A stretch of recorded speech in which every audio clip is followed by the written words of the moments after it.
อัปเดตติดตามสภาพอากาศวันที่23มีนาคมขณะเวลา18 นาฬิกายังมีกลุ่มฝนตกอยู่บริเวณพื้นที่เก่าๆเดิม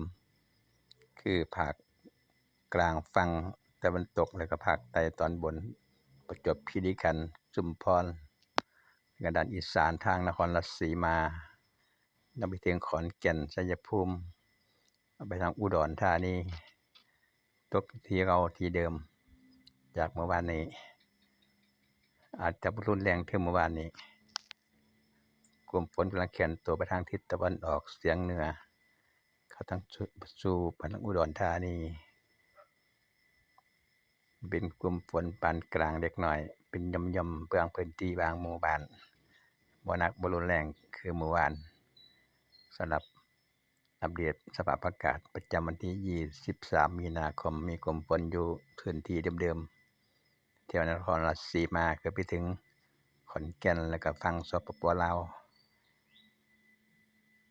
เป็นของกลุ่มหนึ่งอยู่แถวภาคใต้ตอนบนแล้วก็ภาคอีสานนครราชสีมาถึงขอนแก่นตามภาพโมเดลเลยพี่น้องสำหรับอัปเดตสภาพอากาศวันที่